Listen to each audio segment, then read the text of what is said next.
The boy had no business being a gunslinger at 19. In the Old West, boys his age were still chasing cattle across open plains or trying to win a smile from the preacher's daughter on Sunday.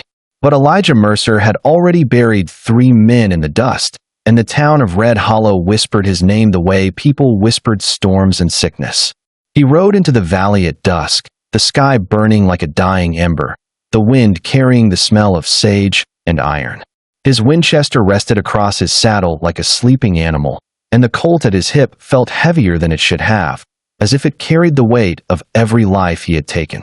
He had been born with a quiet face, one that looked older than his years, carved by things no one his age should have seen. They said his eyes were colder than the river in winter and kinder than a church bell on Sunday morning. Both things were true. He was riding to Red Hollow to sell pelts and buy flour when he heard the gunshots. 3 sharp cracks tore through the valley, followed by a scream so thin and desperate it made the horse stumble. Elijah dug his heels in. The horse surged forward. He crested the hill and saw the wagon below, tipped on its side like a wounded beast. 2 men in dust-stained coats circled it, laughing, their rifles hanging loose in their hands. Another man rummaged through a trunk while an old woman knelt in the dirt, her hands raised, her gray hair loose around her shoulders like cobwebs. Bandits, he thought. Or worse, men who had learned to enjoy fear. The old woman was saying something, but the wind swallowed her words. One of the men slapped her, and she fell, coughing, her thin body folding like paper. Elijah felt the familiar tightening in his chest. The part of him that wanted to turn away fought the part that had buried too many people to ignore suffering. He raised his Winchester.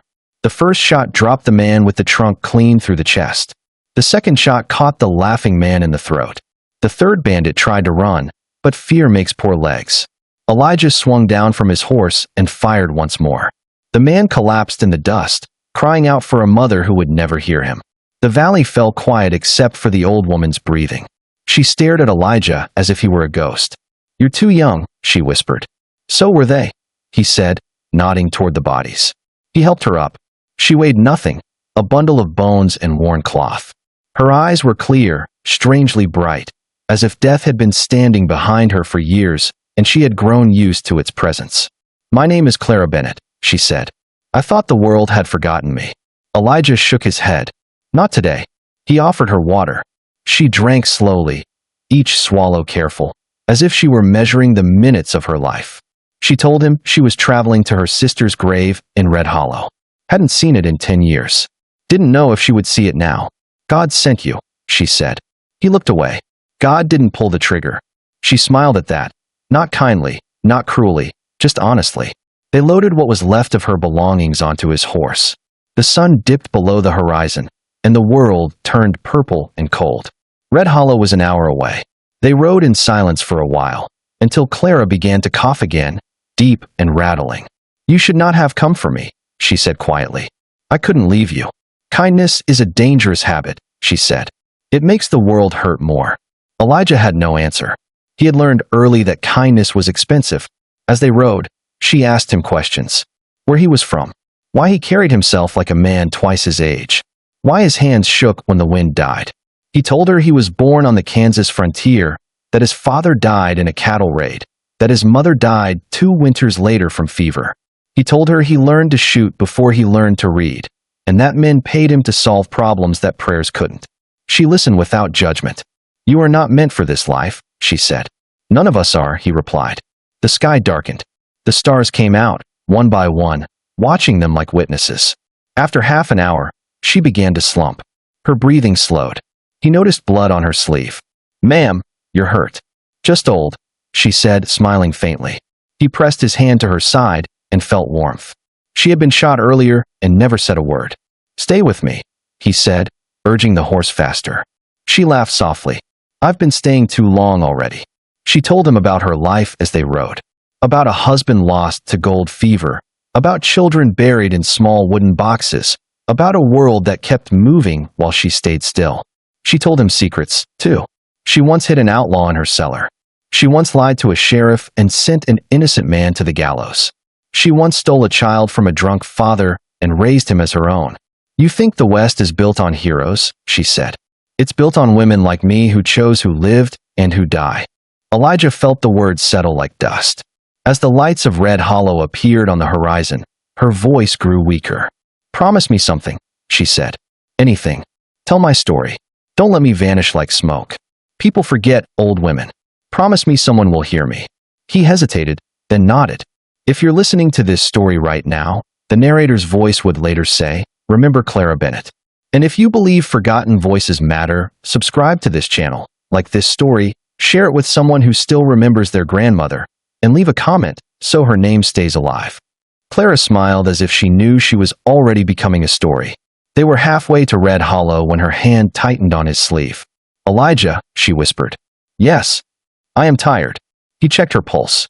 It was faint, fluttering like a bird trapped in a storm. "How long?" he asked. She closed her eyes. "You gave me an hour more than I deserved." Her breath slowed. The horse walked. The stars watched. When they reached the town gate, Clara Bennett was already gone. Elijah sat in the saddle for a long time, holding a woman the world had forgotten, realizing that saving someone did not always mean keeping them alive. And somewhere in the quiet of Red Hollow, a 19-year-old gunslinger learned that mercy was heavier than a gun. The town of Red Hollow did not sleep much that night. News traveled faster than dust in the wind, and by morning everyone knew the 19-year-old gunslinger had ridden in carrying a dead old woman on his saddle like a burden from another life. They said he looked like death himself when he dismounted, his eyes hollow, his jaw clenched so tight the muscles trembled. Some people said he had saved her from terrorists, others called them bandits, others whispered worse names. To Red Hollow, they were all the same, men who made the world smaller. Elijah Mercer carried Clara Bennett into the town church because he didn't know where else to take the dead. The preacher, a thin man with tired eyes, helped him lay her on the wooden pew. Clara looked peaceful, her face calm as if she had been waiting for that final breath for years. "She died on the way in?" the preacher asked. "Yes," Elijah said. "Was she kin?" "No." The preacher nodded as if that explained everything. Outside, the town gathered. People came out of curiosity more than grief. Old women were common in the West. Forgotten old women were as ordinary as fence posts. But a young gunslinger carrying one into town was a story, and Red Hollow loved stories. Elijah sat on the church steps while the preacher covered Clara with a blanket. He stared at his hands, still stained with the dust of the valley and the memory of gunfire.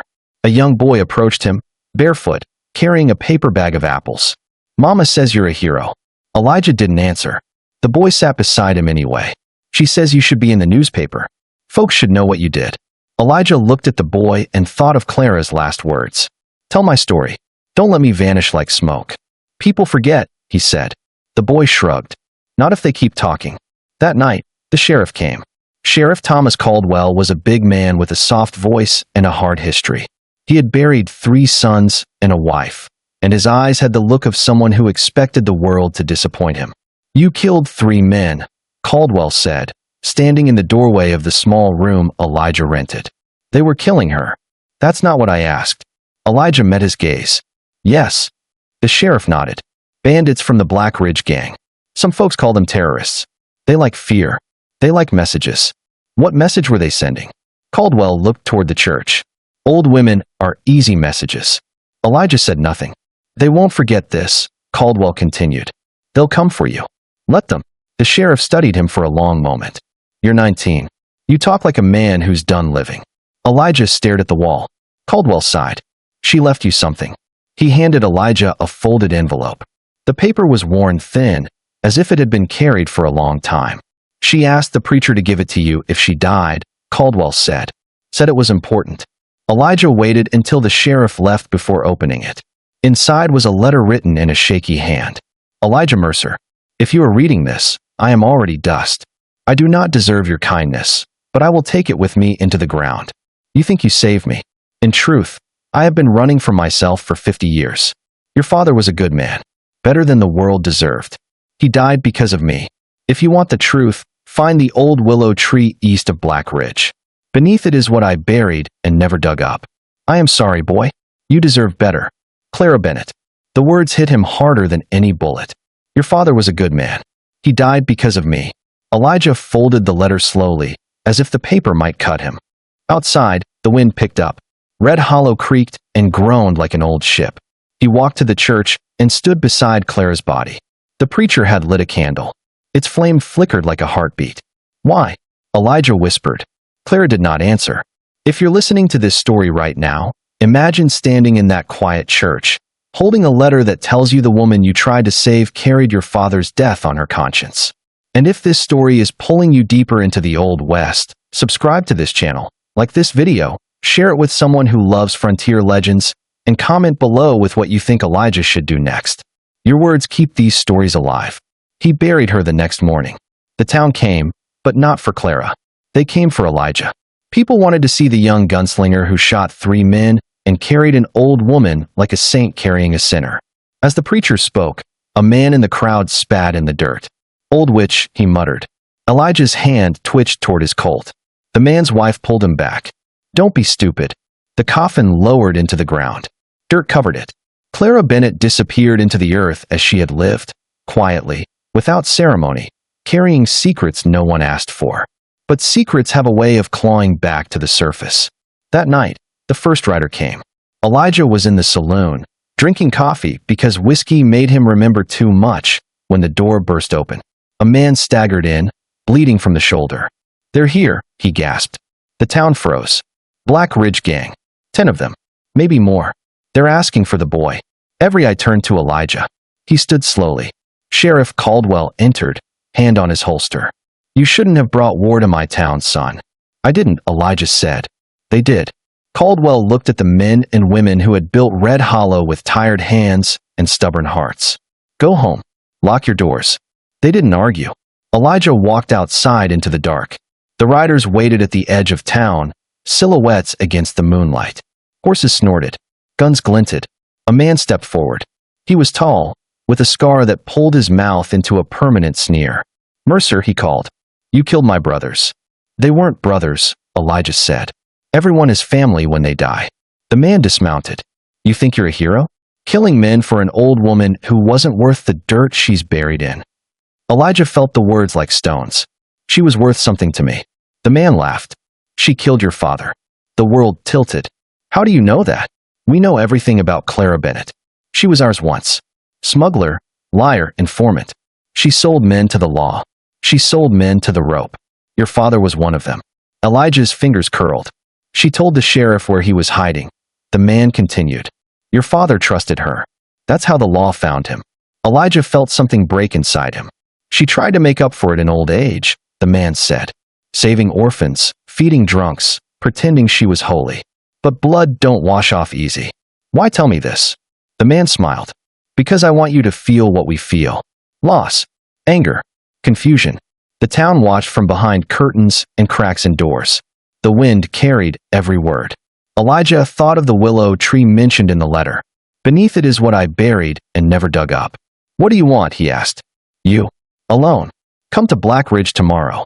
Bring that letter. Bring whatever she buried. Or we burn Red Hollow." The man mounted his horse.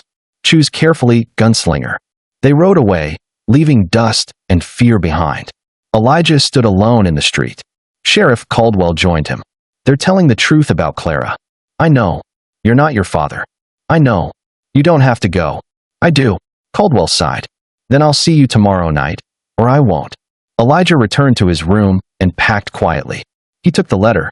He took his Winchester. He took the Colt that felt like a second heart. He didn't sleep. He thought about Clara, about kindness being expensive, about the world being built on quiet decisions made in dark cellars. He thought about how a single old woman had shaped his entire life. At dawn, he rode east. The willow tree stood alone on a hill, its branches drooping like the arms of a tired man. The earth beneath it was soft, as if it had been disturbed many times. Elijah dug. The shovel hit wood. He uncovered a small chest. Inside were papers, old and yellowed, tied with twine. Letters, maps, names. Names of men who died. Names of men who lived. Names of men who were betrayed. He found his father's name. He found Clara's handwriting. He found money. He found a silver locket with a picture of a young woman and a baby. Elijah Mercer rode into the rising sun, carrying the truth of an old woman and the weight of a father he never truly knew. And the West watched him, curious to see which part of his inheritance he would choose.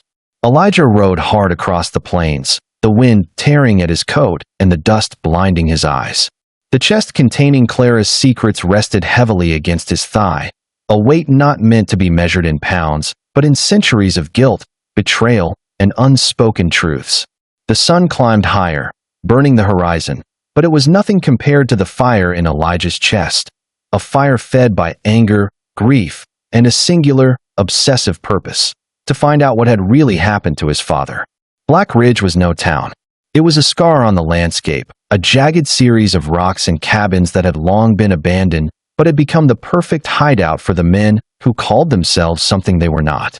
Terrorists, they had claimed themselves, though in truth they were simply cowards who had learned to manipulate fear. And they had learned to use it on him. The first sign of their presence was the smoke curling from an old shack, a signal Elijah had seen in a dozen ambush stories. He dismounted quietly, letting the horse graze and blending with the long shadows cast by the ridges. He crept closer, the Winchester slung across his back, the Colt ready in his hand. Each step carried the tension of a man who had stared into death too many times already, yet knew this confrontation might finally teach him something about life. Inside the shack, the men were gathered around a small fire. The tallest of them, the one with the scarred face who had spoken in Red Hollow, was pacing like a predator, laughing and muttering names Elijah recognized from Clara's chest. They were reading her letters aloud, each name twisted into a curse. Elijah's father's name was mentioned last, and the laughter stopped, replaced by a silence that pressed against his chest like a weight he could hardly lift. The scarred man looked up suddenly, as if sensing Elijah. "Come out, boy," he called. "We know you're here. The chest is yours if you want it. Come claim it." Elijah stepped into the light, boots crunching on gravel, the wind carrying the sound like a gunshot. The men drew their rifles. Elijah's hand went to the Colt. A moment passed, stretching, heavy with inevitability. "Wait," Elijah said, voice low but steady. "I don't want to fight. I only want answers. About Clara. About my father. About the truth." The men laughed again, though there was a flicker of something else. Hesitation, fear, maybe respect. "Truth," the scarred man spat. "You think truth lives in the mouths of cowards? You think it will be gentle?" "It's all I have," Elijah said. They gestured to the chest, which lay open on a rickety table. Papers, letters, maps spilling like broken memories. Elijah approached slowly, keeping his eyes on every man. He began sifting through the letters, the maps, each word etching itself into his mind like a brand. There were names, transactions, secret meetings, betrayals that ran decades deep. And then he found it, a letter addressed to his father, written in Clara's delicate hand decades earlier, now yellowed and brittle. He read aloud, voice trembling but firm. "Eli Mercer, you trust too much. One day your loyalty will cost you, and the men you believe friends will hang you out to dry. I wish I could change it, but the past is a rope we all hang ourselves with." Elijah's hands shook as he folded the letter. His father had trusted Clara, and she had betrayed him. But why? He needed more. He needed context. One of the men, younger, fidgeted. "She was trying to protect him. She never meant it to go this far," he said. "She was scared. She was hiding something bigger. Bigger than us. Bigger than Red Hollow. Bigger." Elijah knew that feeling. The gnawing certainty that life had secrets it would not share. The scarred man leaned closer. "She told me to tell you this," he said. "Your father died because he believed in honor, and honor is a lie the world tells itself, so people will keep dying." Elijah slammed his hand against the table, rattling the chest. "Enough riddles. I want the truth." The men looked at him, unsure whether to fear or admire him. He was 19, but he carried himself like a man who had already faced the end. And maybe, just maybe, he had. Suddenly, a shot cracked through the shack, splintering the wooden wall. Dust and splinters filled the air. The youngest of the Black Ridge gang went down, screaming. Chaos erupted. Elijah instinctively raised his Colt, firing precise, calculated shots. Men fell around him, their curses mixing with the sound of gunfire and the wind tearing through the ridge. He moved like a shadow, shooting, ducking, and pulling himself across the floor. One of the men lunged at him with a knife. Elijah caught the arm, twisted, and shoved him into the fire. Flames licked at his jacket, but he ignored the burn. The chest lay open in the middle of the chaos. He grabbed it and bolted for the door. Behind him, the gang scrambled, shouting, guns firing. Outside, the horses waited, restless. Elijah mounted quickly, chest heaving, mind racing. As he rode away, he felt the weight of the chest press down on him. Not just wood and letters, but decades of deception, betrayal, and death. Clara's voice whispered in his mind, "Tell my story. Don't let me vanish like smoke." He was only halfway to the ridge when a bullet hit his shoulder. Pain flared, sharp and hot, but he kept riding. Each turn of the horse's hooves against the rocky ground was a drumbeat to the rhythm of his fury. By nightfall, he had reached a secluded canyon. He tied the horse, leaned against a rock, and finally allowed himself a moment to examine the chest. Inside were maps of secret meetings, letters revealing alliances, and a small vial of something dark and oily. It smelled of betrayal and blood. He realized Clara had been preparing for something, leaving instructions for a man she had hoped could make sense of it all. That man was him. And now he understood the final truth. The Black Ridge Gang had been more than simple bandits. They were part of a chain of betrayal that had haunted his family for decades. His father's death had not been random. It had been orchestrated, and Clara had tried to mitigate the damage, save what little she could. Elijah sank to the ground. For the first time in years, he cried, not for the old woman, not for the letters, not even for his father, but for the burden he had inherited, a legacy of lies and death he was forced to carry alone. As the moon rose over the canyon, he felt something stir inside him, a resolve deeper than fear, colder than vengeance, and yet, oddly, warmer than hope. He would confront the Black Ridge Gang, uncover the rest of the truth, and settle the accounts Clara had left unfinished. But he would do it on his terms, with his hands, his wits, and his conscience intact. And somewhere in that darkness, he imagined Clara smiling, approving of the choice he had made. He whispered to the wind, to the stories themselves, "I will not fail you." Every voice keeps Clara's legacy alive. Every click honors her story. Elijah slept little that night. He woke before dawn, bloodied shoulder burning, but his mind clear. He packed his weapons, checked the chest, and started toward the jagged silhouette of Black Ridge. He knew the gang would be ready. He knew they expected fear. He only hoped they underestimated the power of truth, rage, and a boy who had seen too much and was finally ready to confront it. By the time the sun rose, the Black Ridge Gang had noticed him, spotted his approach from the ridge above, and prepared their traps. Elijah moved like the shadow of the canyon itself, creeping, watching, listening. Each step, each breath, each heartbeat was deliberate, because he had learned that in the West, survival required patience and cruelty, tempered with the kind of courage that no gun could give. The confrontation would not be simple. It would not be clean, and it would change Elijah Mercer forever. Elijah crested the ridge before dawn, the chest strapped tightly against his back, and the chill of the morning seared his lungs. Below him, Black Ridge sprawled like a wound in the earth. Cabins half-collapsed, rocks jagged like teeth, the shadows of men moving like predators stalking prey. Every sense in Elijah's body screamed that this confrontation would leave something permanent, that whatever came next would etch itself into memory forever. He dismounted quietly, letting the horse graze in a small copse of trees. His hands were steady, though the pain from the bullet in his shoulder throbbed like a warning drum. The letters Clara had left were still there, their edges worn, their words heavy with decades of secrets and guilt. He took a breath, letting the cold air fill his lungs, and whispered to himself, "This ends today." He moved like a shadow, circling the perimeter, observing. Men were stationed at every choke point. One at the cabin door, another perched on a rock like a sentinel, others crouched behind crates, rifles leveled, eyes sharp. The scarred man was nowhere to be seen.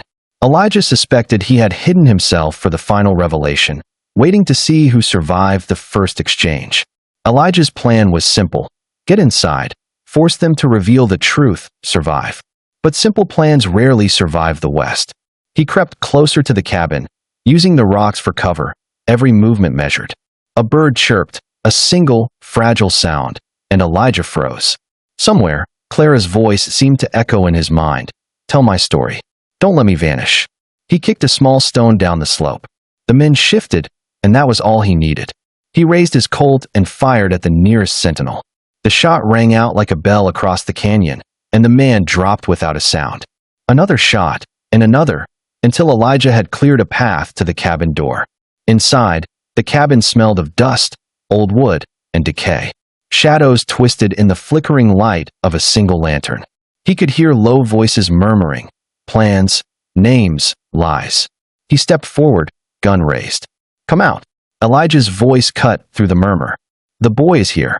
Your letters, your secrets, your lies, they end today." From the shadows, the scarred man stepped forward. He was older than Elijah expected, but his eyes were still sharp, calculating. "So, you came," he said. "You've carried her chest, and yet you still do not understand." "I understand enough to know why my father died," Elijah said. "Now tell me the truth." The scarred man chuckled. "Truth is heavier than you can bear." He gestured to the men around him.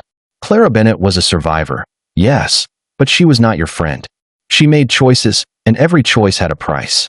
Your father paid that price." Elijah's hand tightened on his Colt. "Explain." "She trusted her life to him. She thought he could protect her. But your father," the man paused, as if weighing whether to finish the confession. "Your father believed in honor. He believed in people who lied for their own safety. And he paid for it with his life." Elijah's mind reeled. "How?" "Decades ago, your father found out about a smuggling operation in Red Hollow. He wanted to shut it down. Clara, she tipped the other side. He walked into a trap. They hanged him quietly, like a ghost, because he would not beg, because he believed the law was enough. Clara, she carried that guilt for 50 years. She tried to redeem herself. She failed." Elijah felt bile rise in his throat. "So everything she did afterward was just an attempt at redemption," the scarred man finished. "Yes." The room fell silent, the only sound the faint creak of the cabin floorboards. Elijah realized that all his life, the West had been a series of betrayals dressed as loyalty. Clara had saved him, but not from death. She had saved him from ignorance. The scarred man's grin turned cruel. "Now, you can have vengeance. Or you can walk away, chest in hand, knowing the truth. Choose." Elijah did not answer. He stepped forward, gun raised, and chaos erupted. Shots cracked. Men screamed. Dust and splinters filled the air. Elijah moved like lightning, firing with precision. Every pull of the trigger, every beat of his heart, carried the weight of his father's death and Clara's secrets. A man lunged at him from behind the table. Elijah twisted, elbowed him into the wall, and fired. Another swung a pipe. Elijah blocked, smashed the man's arm with the Colt, and spun to take a shot at the tallest of the remaining gang. Then, the scarred man charged him, knife in hand. They collided in the middle of the cabin, struggling, boots scraping wood, fists and knives and rifles all tangled in a violent ballet. Elijah saw the rage in the man's eyes, the same rage he had seen in his father's killers decades ago. Elijah dodged, kicked the man backward, and pressed the barrel of his Colt against his chest. "Tell me, why my father? Why her? Why all of this?" The man laughed, blood streaming from a cut on his lip. "Because that is the West, boy. Betrayal and blood. You can fight it, but it's older than your bones. Clara survived because she understood the rules. Your father, he was too honest. And now you are learning them." Elijah squeezed the trigger. The sound echoed through the canyon. The scarred man fell, eyes wide with the realization that the cycle had ended, or at least paused. Silence followed. Elijah stood in the ruins of the cabin, chest heaving, hands shaking. The letters in the chest trembled in the wind that poured through broken windows. The Black Ridge gang was dead or fled, leaving behind nothing but dust, wood, and the ghosts of their sins. He sank to his knees, opening the chest once more. He held Clara's letters, maps, and the locket close to his chest. He realized that the old woman had done more than guide him. She had trained him, in her own way, to survive the final truth. Somewhere deep in the shadows, he whispered, "I will tell your story." Elijah mounted his horse, chest still heavy with the truth, and rode out of the canyon.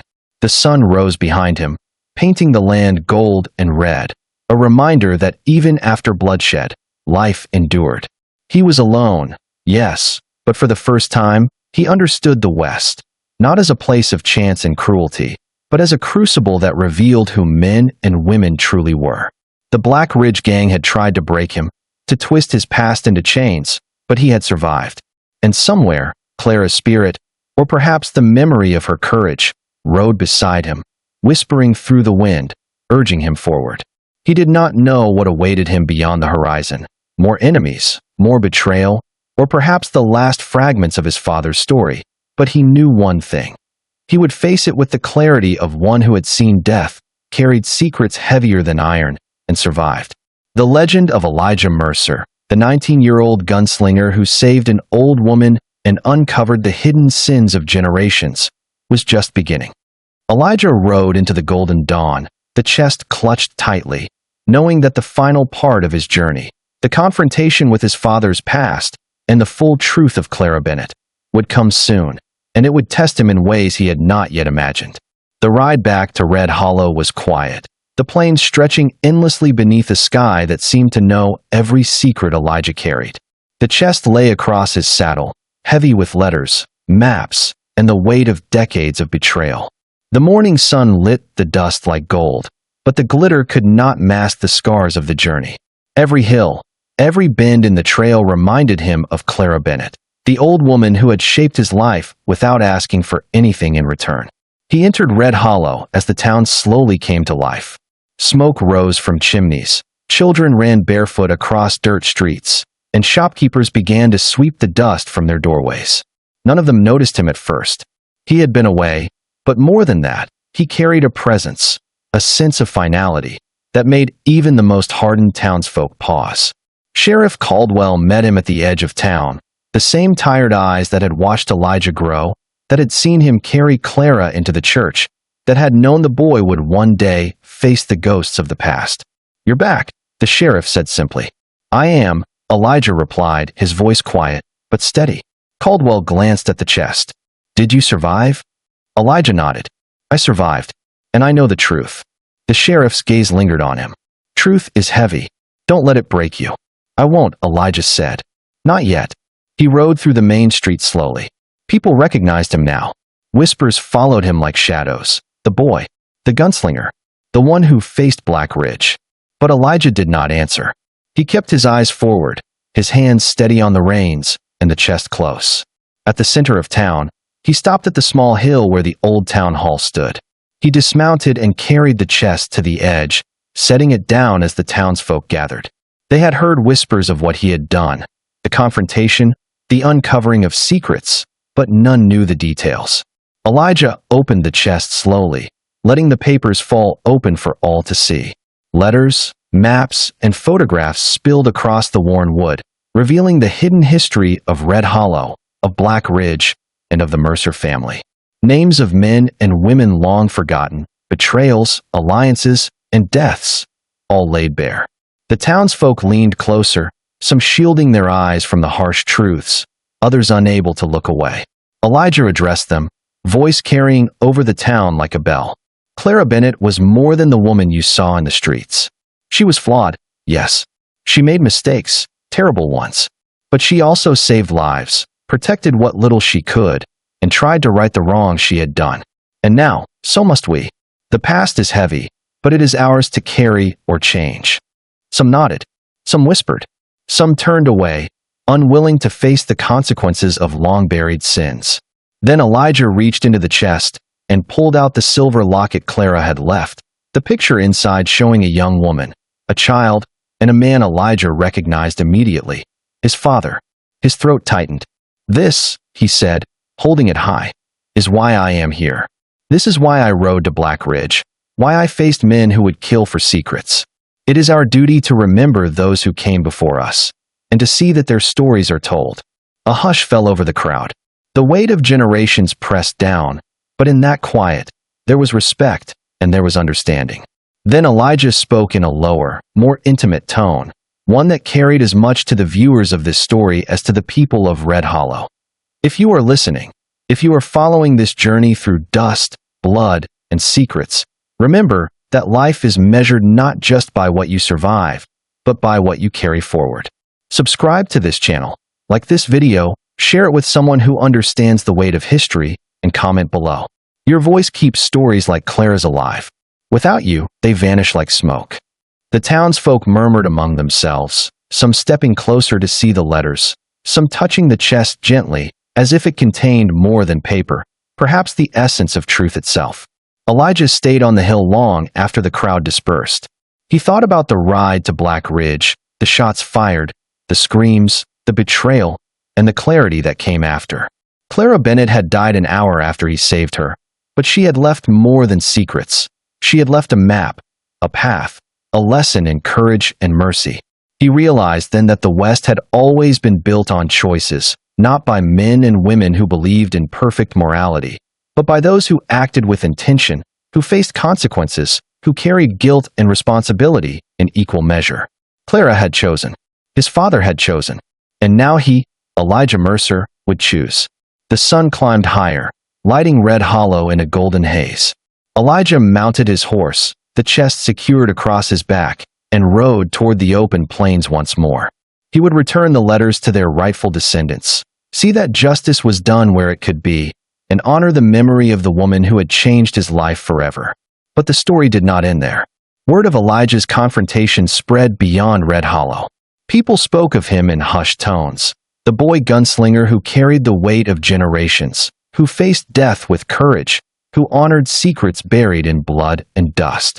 His legend grew with every telling, whispered by travelers, echoed in saloons, and written into the memory of the frontier itself. Elijah rode alone for miles, the horizon endless, his shadow long in the morning light. He thought of Clara, smiling faintly, approving of the way he had carried her story. And he thought of his father, finally understood, finally honored. The West stretched before him, dangerous, unforgiving, yet beautiful in its brutality. He knew there would be more fights, more betrayals, more choices that tested the measure of a man. But he was ready. The weight he carried was no longer just a burden, it was purpose. And in the distance, the wind carried the faint echo of Clara's voice, whispering through the plains, "Tell my story, Elijah. Tell the world who we were and why we mattered." He smiled faintly, tipping his hat to the horizon. "I will," he whispered. As the sun fully rose, Elijah Mercer rode into legend, and the town of Red Hollow, and now you, the listener, knew this story would not vanish. If you want to keep following the journeys of legends like Elijah, the heroes, and the ghosts of the Old West, make sure you subscribe to the channel, like this video, share it with someone who loves frontier stories, and leave a comment with your thoughts on Clara Bennett and Elijah Mercer. Every action keeps the story alive, echoing across the plains, through the dust, and into history itself. Because the West is never truly empty. It lives in stories, in courage, in the choices we make. And now, Clara's and Elijah's choices belong to you too.